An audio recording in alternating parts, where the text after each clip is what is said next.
Tes 1 2 dicoba. Bismillahirrahmanirrahim. Assalamualaikum warahmatullahi wabarakatuh. Alhamdulillah. Alhamdulillahi rabbil alamin. Wassalatu wassalamu ala asyrafil anbiya'i wal mursalin wa ala alihi wa sahabatihi ajma'in, amma ba'du. Allahumma anfa'na bima 'allamtana wa 'allimna ma yanfa'una wa zidna ilman. Walhamdulillah ala kulli hal wa na'udzubillah min hali ahlin nar. Para ummahat muslimat azanillahu wa iyyakunna ajmainna. Sebagai hamba Allah, tentunya kita tidak bosan-bosannya meminta kepada Allah, memohon kepada Allah, berharap darinya, bahkan mengemis kepadanya. Semoga umur kita dipanjangkan Allah dalam kebaikan dan dalam ketaatan di sisinya. Semoga harta kita dibanyakan oleh Allah, anak keturunan kita dibaguskan, dicerahkan masa depannya oleh Allah. Semoga rezeki kita diberkahi oleh Allah. Semoga amal soleh kita diterima dan disempurnakan oleh Allah. Semoga dosa, kesalahan, kealpaan kita selalu mendapatkan ampunan dari Allah Subhanahu wa ta'ala. Semoga kita direzekikan menutup usia di dunia ini dalam keadaan husnul khatimah. Dan semoga kita semua dimudahkan berkumpul, bersilaturahmi di tempat terbaik di akhirat nanti, di dalam surga Allah Subhanahu wa ta'ala. Ma'asyiral muslimat wal ummahat azanillahu wa iyyakum ajmain. Pada kajian kita di siang hari ini masih melanjutkan pembahasan di surat Al-Ahqaf, surah yang ke-46 ayat yang ke-15. Pada pertemuan yang lalu telah kita bahas pentingnya berbakti kepada kedua orang tua sebagai wasiat Allah Subhanahu wa ta'ala.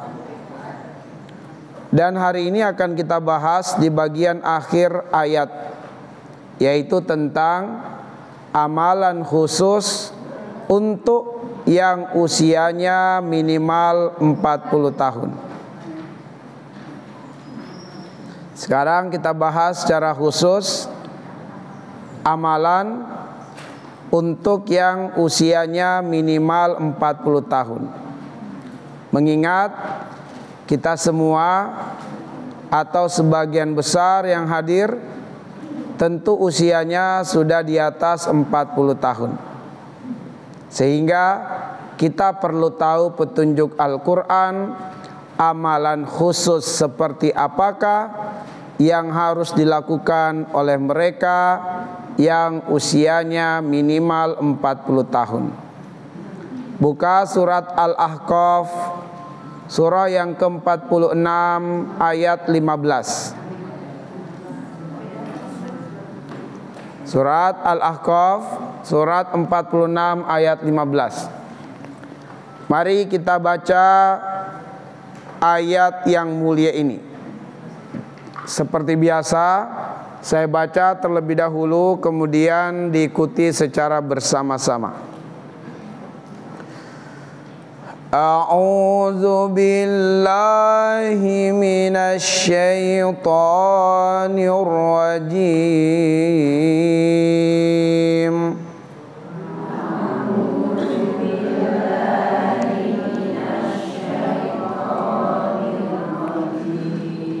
Bismillahirrahmanirrahim.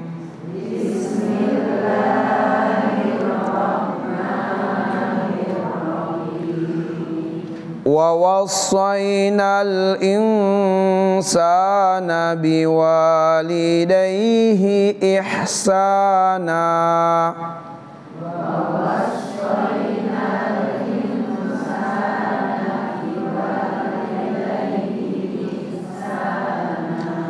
Hamalathu ummuhu kurhan wa wada'athu kurha.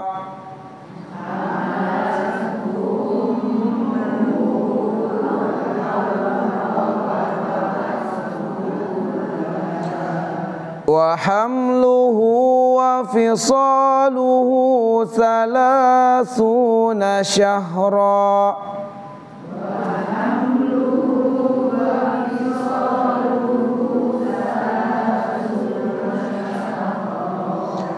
Hatta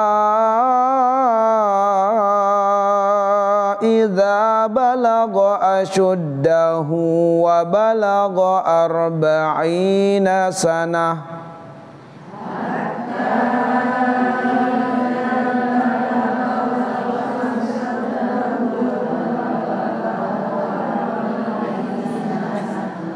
Qala rabbi auzi'ni an ashkura ni'mataka allati an'amta alayya wa ala walidayya.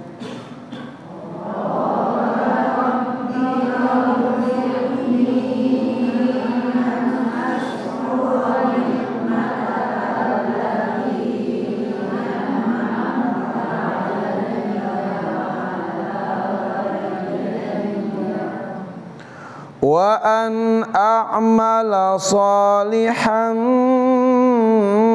tardahu wa aslih li fi dhurriyyati.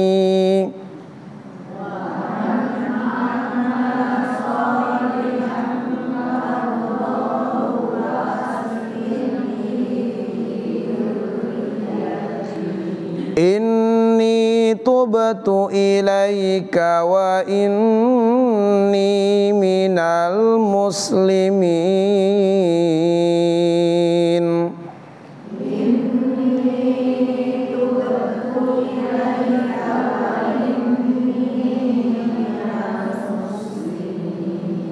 Sadaqallahul azim.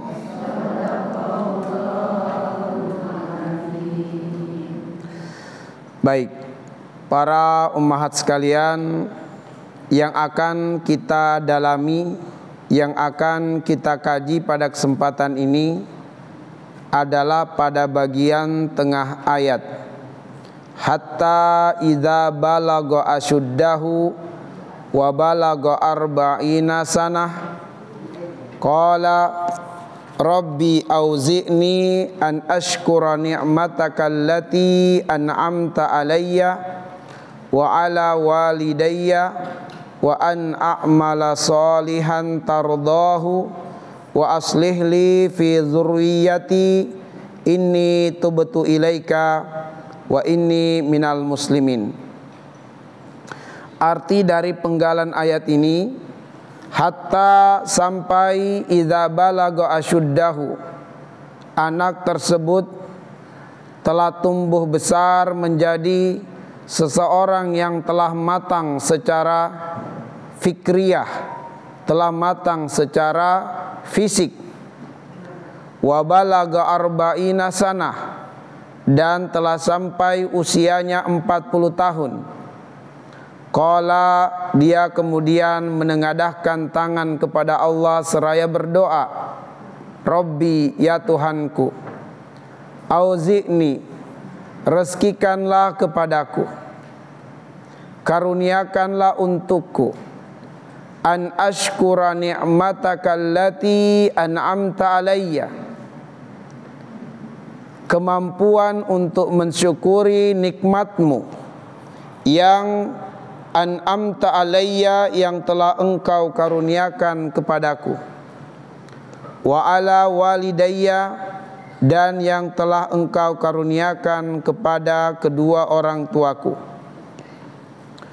wa an a'mala solihan, rezekikanlah aku untuk dapat mempersembahkan amal yang soleh, tardohu, amalan yang Engkau ridhoi, wa aslih li fi zurriyati, baguskanlah untukku fi zurriyati, pada anak keturunanku, yaitu solehkanlah anak keturunanku.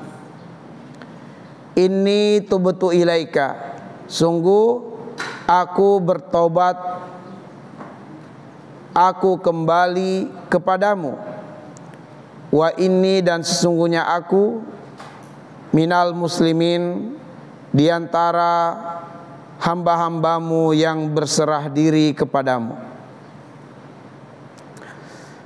Para ummahat sekalian yang dimuliakan oleh Allah Subhanahu wa ta'ala, di dalam penggalan ayat ini Allah mengajari kita lafaz doa yang hendaknya menjadi doa yang selalu terpanjatkan di lisan kita di setiap kesempatan berdoa. Kita harus selalu berdoa dengan doa yang telah Allah ajarkan ini. Sebab doa ini secara khusus diajarkan oleh Allah untuk mereka yang usia minimal 40 tahun. Karena itu setiap kita wajib menghafal doa ini dan wajib untuk selalu memanjatkan lafaz doa ini kepada Allah Subhanahu wa ta'ala. Di dalam doa ini ada 4 permintaan dan ada 2 pengakuan. Di dalam lafaz doa tersebut terdapat 4 permintaan dan 2 pengakuan. 4 permintaan dan 2 pengakuan inilah yang menjadi amalan khusus untuk mereka yang usia minimal 40 tahun. Kita sebutkan dulu keutamaan usia minimal 40 tahun. Para ummahat sekalian, usia 40 tahun itu adalah usia matang. Dia adalah puncak kekuatan pada setiap orang. Karena di dalam Quran surat Ar-Rum ayat 54, boleh dilihat Quran surat Ar-Rum ayat yang ke-54, surat Ar-Rum surah yang ke-30. Lihat ayat yang ke-54. Allah berfirman, Allahul ladzi khalaqakum min dha'fin summa ja'ala min ba'di dha'fin quwwah summa ja'ala min ba'di quwwatin dha'fan wa syaibah yakhluqu ma yasha wa huwal alimul qadir.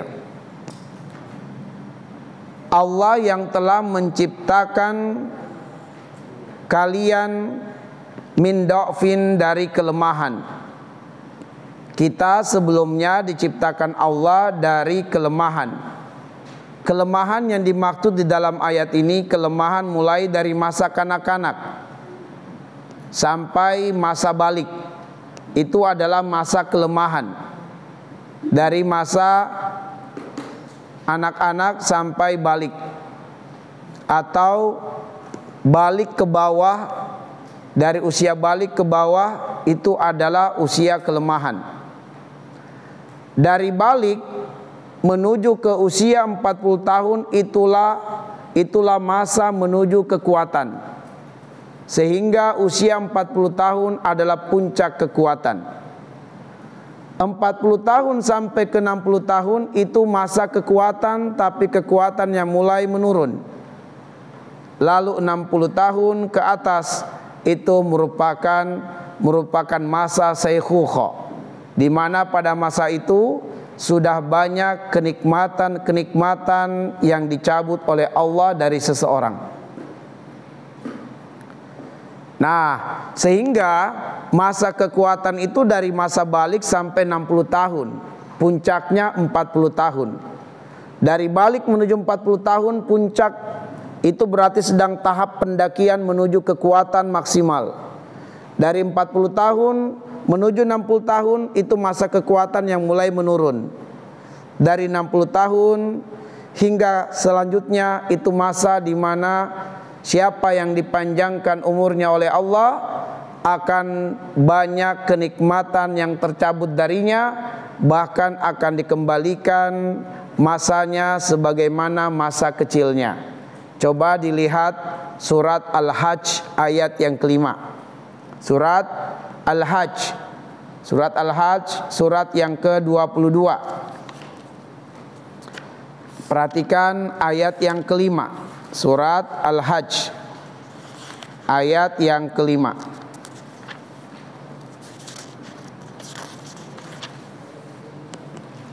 Lihat di ayat yang kelima.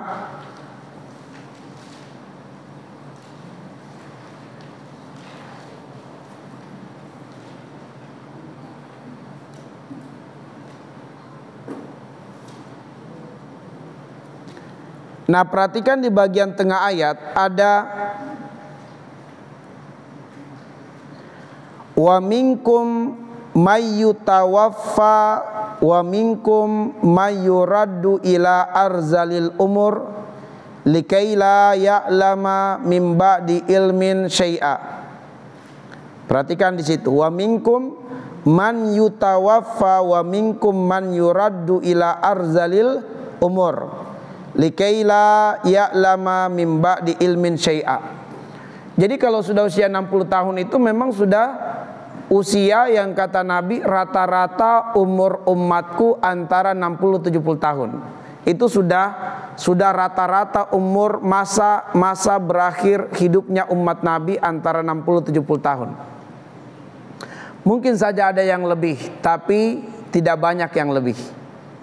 Mungkin saja ada yang meninggal sebelum usia 60 tahun. Tetapi andaikan dirata-ratakan waktu kematian umat Nabi antara 60-70 tahun, inilah fase di mana banyak umat Nabi yang meninggal dunia. Di fase 60 sampai 70 tahun. Nah, maka Allah mengatakan wa minkum mayyutawaffa. Ini bagian tengah-tengah ayat ke bawah. Wa minkum mayyutawaffa, maka di antara kalian ada yang diwafatkan oleh Allah Subhanahu wa taala. Wa minkum, dan di antara kalian mayyuraddu ila arzalil umur, ada yang kemudian dikembalikan lagi sebagaimana masa kecilnya, yaitu mulai lemah kembali. Kenapa? Karena sudah mulai banyak tercabut kenikmatan. Mulai banyak tercabut kenikmatan, sehingga mulai kembali lagi seperti masa anak-anak, sudah nggak bisa ngurus diri sendiri. Buang air kecil, buang air besar sudah nggak bisa lagi sendiri. Sebagaimana bayi, sebagaimana anak-anak, terkadang mereka belum mengerti cara membersihkan dirinya sendiri. Nah, kebanyakan orang tua yang panjang usia kembali pada usia itu. Mulai pikun, mulai tidak mengerti, mulai sensitif perasaannya, dan seterusnya. Berjalan butuh dipapah, sulit untuk berdiri, mulai banyak kenikmatan tercabut. Maka usia 60-70 tahun itu adalah usia, kata Allah, summa jala min ba'di quwwatin dha'fan wa syaibah. Setelah berakhir masa kekuatan, Allah jadikan mereka kembali dalam kelemahan dan beruban. Itu di surat Ar-Rum ayat 54 yang tadi kita baca. Al-Hajj ayat yang kelima ini memberitahukan kepada kita kalau sudah usia 60 tahun ke atas itu sudah waktu asar kita. Ya, ibaratnya dalam satu hari kita sudah berada di waktu asar, sudah menuju maghrib. Ya, sudah menuju maghrib. Dalam arti sebagian besar kita sudah banyak yang tenggelam, meninggal, diwafatkan oleh Allah Subhanahu wa taala. Baik. Jadi masa 40 tahun itu adalah masa puncak kekuatan. Kekuatan berpikir, kekuatan fisik. Itu usia 40 tahun. Maka mereka yang sudah berada pada usia minimal 40 tahun, mereka yang berada pada usia minimal 40 tahun, itu sudah harus benar-benar memiliki amalan khusus. Yang inti dari amalan khusus itu adalah benar-benar sudah menuju Allah, enggak lagi menuju ke yang lainnya. Sudah harus menuju Allah. Makanya ada 4 permintaan, ada 2 pengakuan. Itulah amalan khususnya orang-orang yang usia minimal 40 tahun. Berarti amalan khusus kita saat ini adalah 4 permintaan dan 2 pengakuan. Apa 4 permintaan itu? Yang pertama, Rabbi auzi'ni an ashkura ni'mataka allati an'amta alayya. Amalan khusus yang pertama adalah kita harus menjadi hamba yang pandai mensyukuri nikmat Allah. Kita harus menjadi hamba yang pandai mensyukuri nikmat Allah Subhanahu wa taala. Dan karena itulah seutama-utama doa yang kita panjatkan kepada Allah dikala usia kita minimal 40 tahun, berdoa supaya ditolong Allah menjadi hamba yang pandai bersyukur.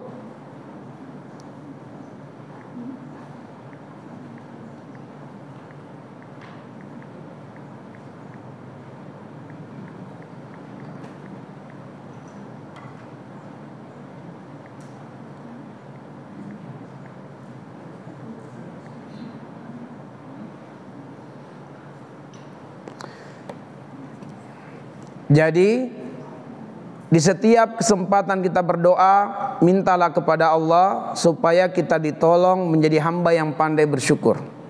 Mau doanya bahasa Arab atau bahasa Indonesia atau bahasa Sunda atau bahasa Jawa atau bahasa apa saja, doa pertama kita minta kepada Allah, ya Allah tolong aku untuk dapat mensyukuri nikmat-Mu.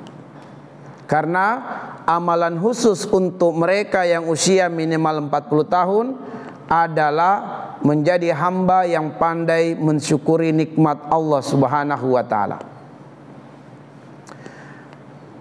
Mensyukuri nikmat Allah itu dengan 3 cara. Mensyukuri nikmat Allah dengan 3 cara.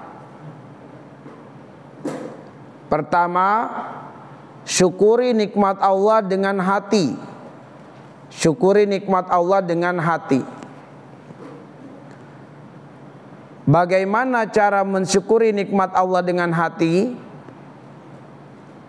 Yaitu yakini bahwa semua kenikmatan atau kesenangan dunia yang kita dapatkan itu datang dari Allah Subhanahu wa taala. Yakini semua kesenangan yang kita dapatkan itu datang dari Allah. Itu harus tertanam di hati kita, bahwa kesenangan yang kita dapatkan itu datang dari Allah. Sebab di usia 40 tahun kita mulai mendapatkan banyak kenikmatan. Dulunya kita tidak punya rumah, sekarang kita punya rumah. Dulunya kita tidak punya kendaraan, sekarang kita punya kendaraan. Bahkan dulunya kita belum ada pasangan hidup, belum ada anak keturunan. Di usia 40 tahun kita sudah punya pasangan, sudah punya keturunan. Sudah banyak nikmat yang Allah berikan kepada kita. Sudah banyak. Pengalaman sudah banyak. Tinggal selanjutnya adalah bagaimana kita menjadi hamba yang pandai bersyukur atas nikmat Allah Subhanahu wa taala. Maka pertama dari hati dulu, bahwa semua kenikmatan ini datang dari Allah Subhanahu wa taala. Yang kedua, mensyukuri nikmat dengan lisan. Perbanyak mengucapkan hamdalah. Makanya seutama-utama zikirnya kita usia minimal 40 tahun itu adalah tasbih dan tahmid. Subhanallah walhamdulillah. Subhanallah walhamdulillah. Subhanallah walhamdulillah. Ya. Perbanyak kalimat tasbih dan kalimat tahmid. Dan Nabi mengatakan kalimatani khafifatani fil lisani sakilatani fil mizan. Ada dua kalimat yang ringan dan mudah diucapkan tapi sangat berat timbangannya, yaitu subhanallah walhamdulillah.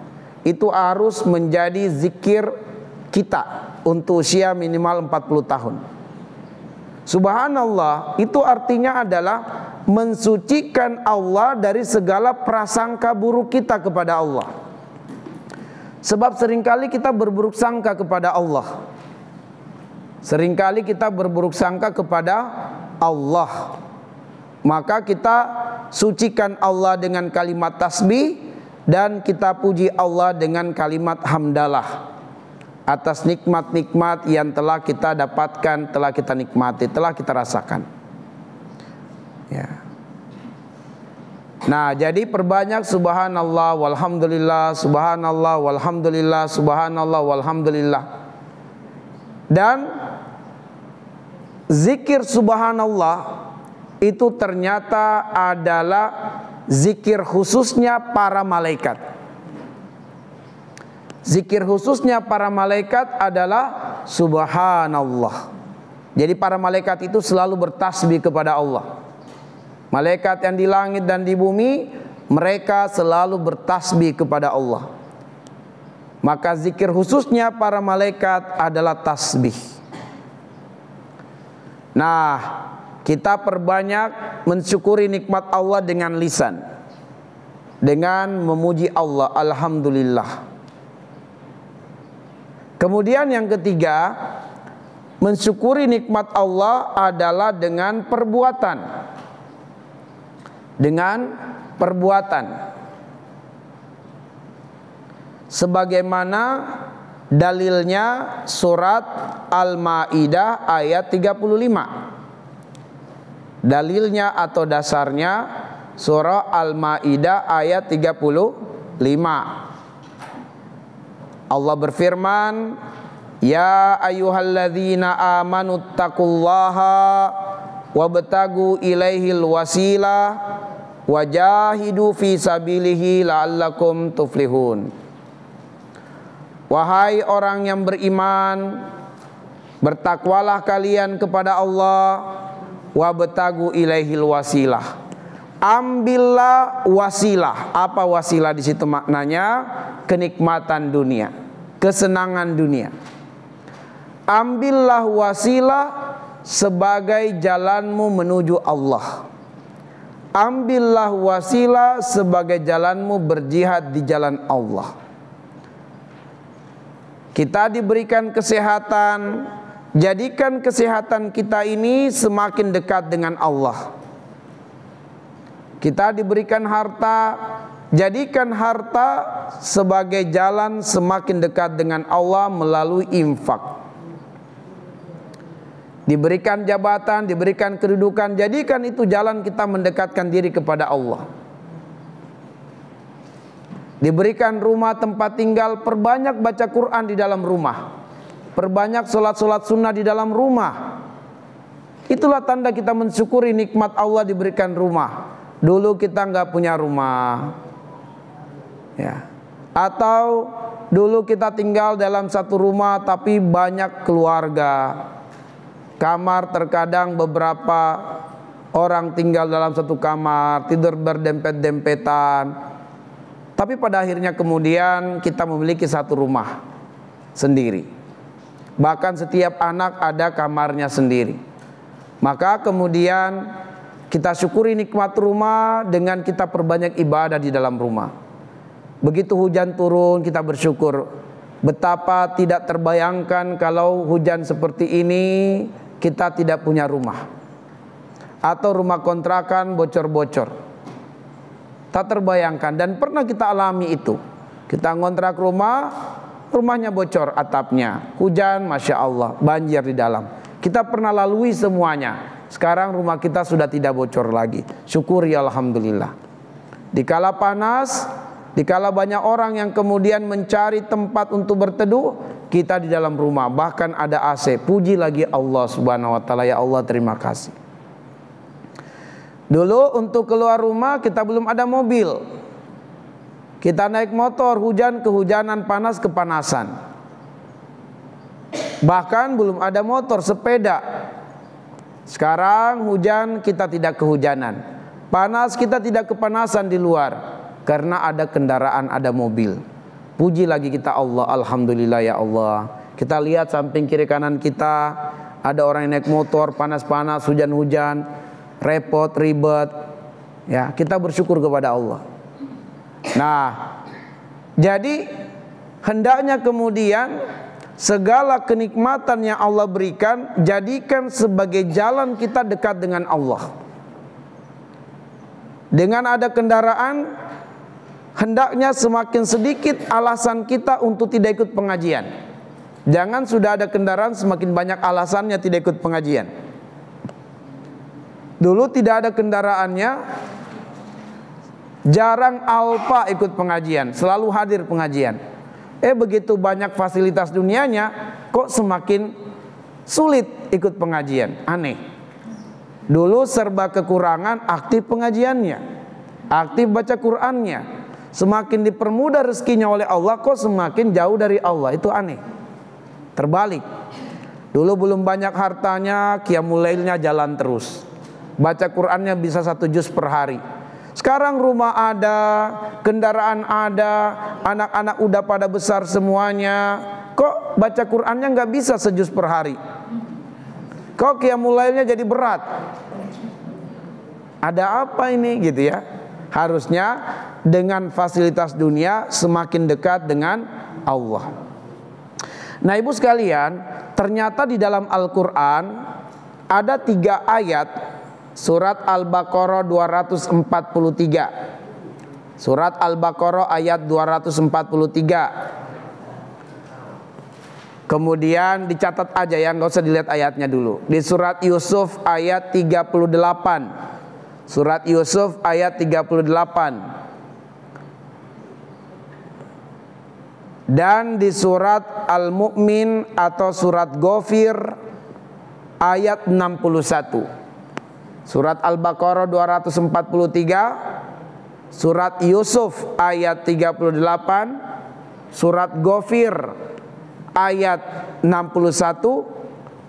Ketiga ayat ini memberitahukan kepada kita, walakinna aksaran nas la yashkurun. Kebanyakan manusia tidak bersyukur kepada Allah. Kebanyakan manusia tidak bersyukur kepada Allah.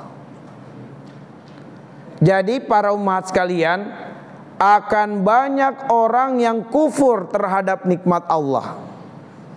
Tidak mungkin kita hilangkan di dunia ini orang-orang yang tidak bersyukur. Tidak mungkin kita hilangkan mereka, pasti ada. Bahkan jumlah mereka lebih banyak.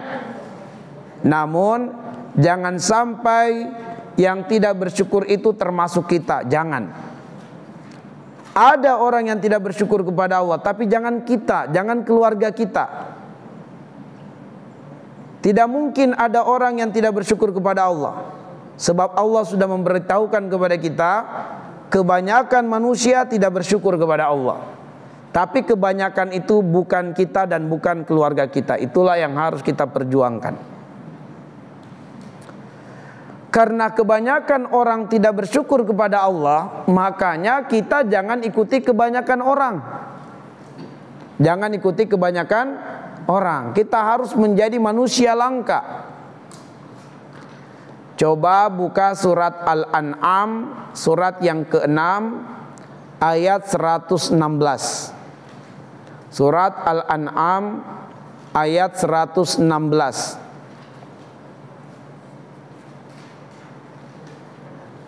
Surat yang ke-6 ayat 116. Di surat Al-An'am atau surat yang ke-6 ayat 116, Allah melarang kita mengikuti kebanyakan orang. Allah mengatakan, wa in tuti aksara man fil ardi yudilluka an sabilillah iyattabi'una illa zanna wa inhum illa yakhrusun. Kata Allah, janganlah engkau mengikuti kebanyakan orang, sebab kebanyakan orang itu akan menyesatkanmu dari jalan Allah. Dan kebanyakan orang itu berbohong, berdusta, mengada-ada.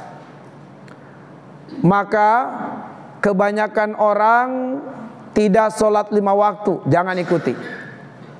Kebanyakan orang tidak mau ikut pengajian, jangan ikuti. Kebanyakan orang tidak mau baca Quran, jangan ikuti. Kebanyakan orang tidak qiyamul lail, jangan ikuti. Kebanyakan orang berbohong, berdusta, jangan ikuti. Nah, jadilah kita manusia langka. Karena kebanyakan orang tidak pandai bersyukur, maka kita harus menjadi hamba yang pandai bersyukur.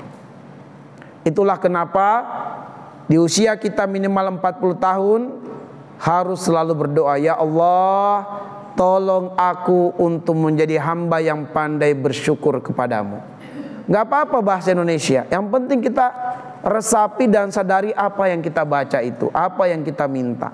Maka yang pertama, di usia kita minimal 40 tahun, sebagai amalan khusus harus menjadi hamba yang pandai bersyukur.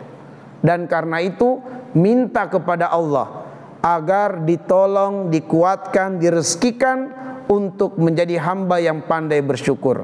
Pandai bersyukur secara hati, pandai bersyukur secara lisan, dan pandai bersyukur secara perbuatan. Oke, ini amalan khusus yang pertama. Amalan khusus yang kedua,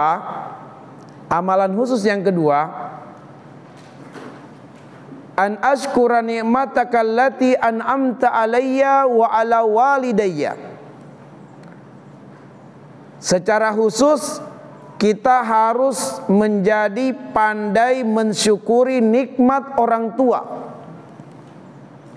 Kita harus menjadi pribadi-pribadi yang pandai mensyukuri nikmat orang tua. Bagaimana cara mensyukuri nikmat orang tua? Caranya hanya satu. Apa itu? Berbakti kepada kedua orang tua. Itulah cara mensyukuri nikmat orang tua. Berbakti kepada kedua orang tua. Berbakti. Saking pentingnya berbakti kepada orang tua, Allah menyuruh kita berbakti kepada orang tua dalam bentuk wasiat.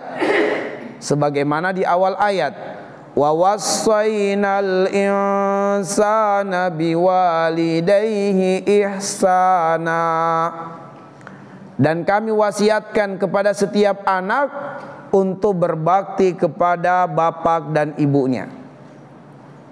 Dengan cara apa dia berbakti? Ihsana, dengan cara ihsan.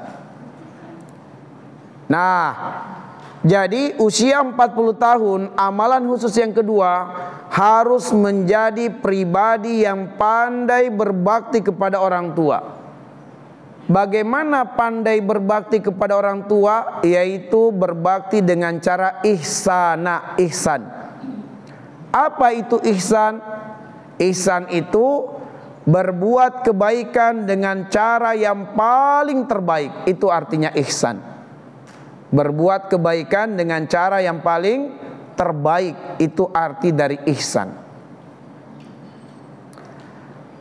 Andaikan kita bisa berbuat baik kepada orang tua kita, dengan kebaikan 100%, tapi yang kita persembahkan hanya 80%, itu belum disebut ihsan. Saya ulang sekali lagi, andaikan kita mampu mempersembahkan bakti kepada orang tua dengan nilai 100%, tapi yang kita persembahkan kurang dari 100%, hanya 80%, maka kategori bakti kita kepada orang tua belum ihsan. Belum ihsan. Kenapa? Harusnya bisa 100. Kenapa kita turunin? Berarti belum ihsan, walaupun sudah kategori berbakti, tapi belum sampai pada derajat ihsan. Yang Allah suruh adalah ihsana, ihsan. Sampai-sampai di surat Al-Isra ayat 23-24 Allah kasih contoh bagaimana berbakti dengan ihsan kepada orang tua.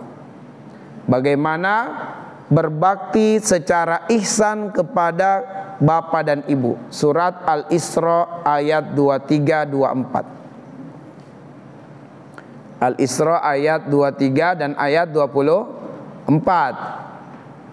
Bahwa berbuat ihsan kepada bapak dan ibu itu adalah dikasih contoh Allah dalam bentuk ucapan dan perbuatan. Dalam bentuk ucapan dan perbuatan. Dalam bentuk ucapan Allah mengatakan, imma yablughanna indakal kibara ahaduhuma aw kilahuma fala taqul lahumā uff wala tanharhuma wa qul lahumā qawlan karima. Ini dalam bentuk ucapan. Dalam bentuk ucapan, engkau berbuat ihsan kepada bapak ibumu adalah dengan tidak mengucapkan kata-kata atau bunyi-bunyi atau nada-nada yang menunjukkan keluhan dan rasa berat. Atau ungkapan-ungkapan yang senada dan semakna dengan itu yang menunjukkan rasa berat, rasa terbebani ketika dimintai bantuannya oleh orang tuanya. Mungkin dia mengerjakan apa yang diminta orang tuanya, tapi disertai dengan ungkapan gitu. Maka itu bukan ihsan, karena masih ada ucapan meskipun dia lakukan. Meskipun dia lakukan. Misalnya ibunya minta kepadanya, nak, sapu rumah dulu, sapu halaman rumah. Dia ambil sapu, dia kerjakan, tapi sembari itu dia mengomel, saya lagi. Itu bukan ihsan, bahkan dosa. Bayangkan, dia sudah lakukan, dosa pula. Apalagi kalau dia tidak lakukan. Dia lakukan tapi disertai keluhan, sudah dosa. Apalagi kalau dia tidak lakukan. Nah, yang parah lagi, Allah mengatakan wala tanharhuma, jangan sampai kamu mengucapkan kata-kata kasar kepada bapak ibu kamu. Saja tidak boleh, padahal itu tidak menghina bapak ibu, hanya sekedar merasa terbebani dengan perintah orang tua, merasa tidak ridho dengan perintah orang tua, tapi kita tidak melawannya, tidak menghardik, itu saja haram. Apalagi sampai kita mengucapkan kata-kata yang merendahkan orang tua. Kita katakan kepada orang tua kita, orang tua goblok, orang tua bodoh, orang tua tidak berpendidikan, ya. Dan tidak sedikit ucapan-ucapan seperti ini terlontarkan dari mulut anak-anak yang durhaka. Dia rendahkan bapak ibunya, ya. Dia marahin bapak ibunya, dia marahin. Ada yang sampai dia tunjuk-tunjuk bapak ibunya gitu. Nah, ada kejadian di Bogor dan itu masuk berita. Seorang anak yang kemudian membuang ibunya. Dia turunin ibunya di sekitar lampu merah. Setelah itu enggak dijemput-jemput, ya. Sampai orang yang kemudian mendapati ibu ini karena kebingungan mau kemana, enggak ada, datang dari kampung. Karena sudah tidak ada lagi keluarganya, dia ke kota pengen tinggal sama anaknya, tapi anaknya merasa terbebani, terutama karena anaknya laki-laki. Ya mungkin juga karena istrinya tidak pengen, maka akhirnya kemudian udah karena nggak ada keluarga, maka dia titip ibunya di suatu dekat lampu merah, ditinggalin, Bu. Tinggalin. Itu masuk berita ketika sampai sore anaknya nggak ada yang jemput-jemput, nangis dia. Dia katakan, saya nggak tahu anak saya di mana. Ya saya cuma diturunin di sini. Setelah itu anak saya nggak datang-datang lagi. Saya nggak ada keluarga lain selain anak saya. Ya, viral sampai dia nangis ibunya. Ya, Masya Allah. Nah, ada yang seperti itu. Nauzubillah, tega banget. Tapi itulah kita katakan tadi, banyak orang yang tidak pandai bersyukur, tidak pandai mensyukuri nikmat orang tua. Ada banyak orang, tapi mudah-mudahan bukan anak kita, ya, bukan anak kita, anak orang, bukan anak kita. Gitu. Lalu kemudian dalam bentuk perbuatan, jadi Allah melarang kita mengucapkan menghardik orang tua, mengucapkan kata-kata kasar pada orang tua. Lalu yang Allah inginkan adalah wa qul lahuma qawlan karima. Di hadapan orang tuamu ucapkanlah kalimat-kalimat yang memuliakannya, kalimat yang membahagiakannya, kalimat yang menenangkannya. Maka anak yang pintar adalah yang selalu memastikan ucapan yang keluar dari lisannya adalah ucapan, ungkapan, kalimat yang menenangkan orang tuanya, membahagiakan orang tuanya, memuliakan orang tuanya. Itu dari ucapan. Dari perbuatan ayat 24. Wakhfid lahuma janahaz-zulli minar rahmah. Dan rendahkanlah dirimu di hadapan orang tuamu sebagai bentuk kasih sayangmu. Sebagai bentuk kasih sayang kita kepada orang tua, rendahkan diri di hadapan orang tua. Rendahkan diri. Jangan kita tunjukkan bahwa kita ini orang hebat, orang kaya di hadapan orang tua. Jangan. Jangan sampai orang tua itu minder dengan anaknya sendiri. Walaupun orang tua kita adalah seorang petani miskin yang tinggal di sudut desa terpencil, dan kita tinggal di perkotaan dengan segala fasilitas dunia yang memadai, namun tatkala kita bertemu orang tua kita, rendahkan diri di hadapan orang tua kita. Ya, jangan sombongkan diri di hadapan orang tua. Jangan. Nah, karena itulah kemudian waqfid lahuma janahazul. Rendahkan dirimu di hadapan orang tuamu. Orang tua duduk di kursi, kita jangan berdiri bicara dengan orang tua. Orang tua kita duduk di lantai, jangan kemudian kita duduk di kursi. Tapi ini lain ceritanya dengan saya, ya. Ya, ini ilmu, dibolehkan dalam kondisi tertentu. Tapi ketika dalam keseharian ibu kita di bawah, kita mah di kursi, ngomong sama orang tua kita di bawah, itu nggak boleh. Kita duduk lebih rendah posisinya dari orang tua kita. Orang tua kita ngomongnya pelan, kita suaranya tinggi, jangan. Harus lebih rendah dari orang tua kita. Ya. Begitu orang tua kita memanggil kita, jangan cuma menoleh kepala, gitu. Tolehkan semua badan kita, lalu kita menghadap kepadanya. Nah, itulah anak yang merendahkan diri di hadapan orang tua. Kalau seorang anak pandai menjaga lisan dan perbuatannya, pasti anak ini akan selalu membahagiakan orang tuanya dengan segala potensinya. Dengan hartanya dia bahagiakan orang tuanya, dengan fasilitas dunianya dia bahagiakan orang tuanya. Tapi kalau lisannya tidak terjaga, perbuatannya tidak merendah di hadapan orang tua, inilah orang yang perhitungan nanti dengan orang tuanya. Perhitungan di orang tuanya, ya. Dia akan perhitungan dengan orang tuanya. Dialah yang nantinya akan mudah merendahkan orang tuanya, dan seterusnya. Ada yang mengatakan, ah ibu nggak pandai terima kasih, udah ditolong, udah dibantu, dan seterusnya. Banyak ungkapan-ungkapan yang menyakiti hati orang tuanya. Padahal kata Nabi, anta wa maluka li abika, engkau dan hartamu milik orang tuamu. Jadi nggak ada itu istilahnya orang tua minjam uang kita, nggak ada. Sebab jangankan harta, bahkan diri kita milik orang tua kita. Kalau orang tua minta uang kita bukan pinjaman, kasih. Bahkan kalau perlu jangan tunggu dia minta. Jangan tunggu dia minta. Makanya dalam Islam tidak boleh kita berikan orang tua itu sedekah dan zakat, nggak boleh. Nggak boleh kasih orang tua zakat atau sedekah, nggak boleh.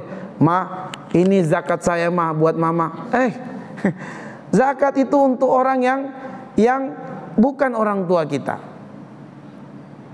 Ya, zakat itu untuk duafa dan bukan orang tua kita, sebab orang tua tidak boleh kita kasih sedekah, tidak boleh diberikan zakat. Yang kita berikan kepada orang tua kita adalah nafkah atau hadiah. Jangan zakat. Ya, kita merendahkan orang tua kalau kita beri zakat. Nah, karena itulah kemudian kita harus berbakti kepada orang tua. Itulah amalan khusus yang kedua. Harus pandai mensyukuri nikmat orang tua dengan cara apa? Ihsan. Berbuat kebaikan dengan cara paling terbaik, paling terbaik. Maka bersyukurlah kalau dikala usia kita minimal 40 tahun masih ada bapak ibu. Berarti kita berkesempatan untuk memaksimalkan bakti kepadanya. Tapi sayangnya sebagian kita di usia kita saat ini orang tua kita sudah meninggal dunia. Maka bersyukur yang masih ada. Pak Ustadz, Bapak Ibu saya, kesempatan kita menghapus banyak dosa kita dengan mengurus orang tua. Jangan terbebani mengurus orang tua, jangan. Jangan. Urus orang tua dengan paling maksimal kita lakukan. Paling maksimal kita lakukan. Urus orang tua. Baik. Bagaimana kalau orang tua kita sudah meninggal? Justru orang tua kita sudah meninggal harus bisa semakin berlipat bakti kita kepada orang tua. Makanya usia minimal 40 tahun itu amalan khususnya bakti sama orang tua. Orang tua hidup berbakti, meninggal semakin dahsyat baktinya. Kata para ulama bahwa apabila telah mendapati orang tuanya sudah meninggal dunia, baktinya kepada orang tuanya harus bisa 2 kali lipat dari ketika hidup. Kenapa bisa demikian? Karena ketika orang tua kita masih hidup, dia masih bisa menambah amal soleh untuk dirinya sendiri. Orang tua kita masih bisa sholat, bertambah amal solehnya. Masih bisa zikir, bertambah amal solehnya. Begitu dia meninggal dunia, nggak bisa lagi dia menambah amal soleh untuk dirinya. Maka saat itulah kita melipat gandakan bakti kita kepada orang tua kita. Dengan cara apa? Bersedekah atas namanya, berkurban atas namanya. Ada kesempatan umroh, kita badalkan umroh. Ya, hadiahkan pahala kepada orang tua kita. Kita list bapak kita, ibu kita, kemudian kakek kita, nenek kita dari bapak, kakek nenek dari ibu. Supaya begitu kita ada kesempatan umroh, kita badalkan. Kita nggak mampu lagi badalkan, ya kita minta orang lain untuk badalkan. Nggak apa-apa kita keluarkan dana, supaya kita menghadiahkan banyak pahala untuk orang tua kita, untuk kakek nenek kita. Ya, kita nggak tahu, boleh jadi kakek nenek kita meninggal sedikit amal solehnya. Nah, kita saatnya untuk kemudian kita balas kebaikan kakek nenek kita yang membesarkan bapak ibu kita, dan kita bisa terlahir. Makanya ingat selalu jasa orang tua dahulu kita. Ya. Nah, itu yang harus kemudian menjadi amalan khusus untuk usia minimal 40 tahun. Kenapa kemudian usia minimal 40 tahun secara khusus disuruh oleh Allah berbakti kepada orang tua? Karena di usia minimal 40 tahun itu dia sudah bisa memahami dan menyadari betapa besar perjuangan dan pengorbanan orang tuanya. Makanya riset menunjukkan paling rentang anak-anak durhaka itu adalah ketika mereka belum menikah. Itu paling rentan anak-anak durhaka. Dan dari anak-anak yang durhaka itu kebanyakan usia-usia SMA, ya, usia-usia kuliah, itu banyak yang durhaka. Kenapa? Karena mereka sedang masa-masa punya ekspektasi, keinginan yang tinggi, dan mereka juga belum berkeluarga, sehingga belum tahu pengorbanan dan perjuangan cari uang, belum tahu perjuangan dan pengorbanan mengurus anak. Tapi mereka pengen keinginannya terpenuhi. Disinilah mereka kalau tidak mendapati apa yang mereka inginkan dari orang tuanya, mudah banget mereka benci orang tuanya. Mudah banget mereka tidak membukakan pintu orang tuanya. Mudah banget mereka marah kepada orang tuanya, buang muka dengan orang tuanya, atau menunjukkan wajah buruk kepada orang tuanya, wajah kesal kepada orang. Paling sering dilakukan oleh anak-anak remaja. Ya. Kenapa? Karena mereka belum menyadari betapa perjuangan orang tua cari uang itu seperti apa. Mereka belum menyadari betapa perjuangan dan sabarnya orang tua mengurus anak. Belum menyadari mereka di situ. Nanti ketika sudah usia 40 tahun, rata-rata sudah punya anak. Anaknya juga sudah mulai ada yang besar, sebagian bukan cuma 1-2 anak, sudah beberapa anak. Usia 40 tahun sudah bisa 3, 4, 5 anak. Dan ada yang besar. Nah, di situ baru orang tua tuh pikir tuh bagaimana anak-anak ini sekolahnya, pakaiannya, makannya. Nah, disinilah baru dia bisa merasakan bagaimana perjuangan orang tuanya dahulu. Ya, baru bisa. Makanya banyak orang yang kemudian menyesal karena bapak ibunya sudah meninggal dunia, dia belum bisa memaksimalkan bakti. Dia sudah mapan finansial, bapak ibunya sudah meninggal dunia. Dia pengen berbakti, bapak ibunya sudah tidak ada. Maka dia menangis, mengingat bagaimana jasa perjuangan orang tuanya. Kalau remaja, mereka kadang tidak berpikir itu. Mereka pikir bagaimana maunya saja dipenuhi. Makanya ada kasus di Makassar, masuk berita seorang anak menggorok leher ibunya yang sedang memasak. Kenapa? Dia minta sesuatu, ibunya bilang sebentar nah ya, ibu masak dulu. Nggak sabaran dia. Digoroklah leher ibunya dari belakang. Nauzubillah min zalik. Ibunya digorok lehernya.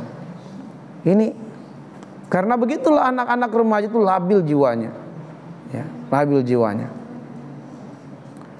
Ada seorang anak laki-laki juga masuk berita, dia tendang bapaknya. Tendang bapaknya.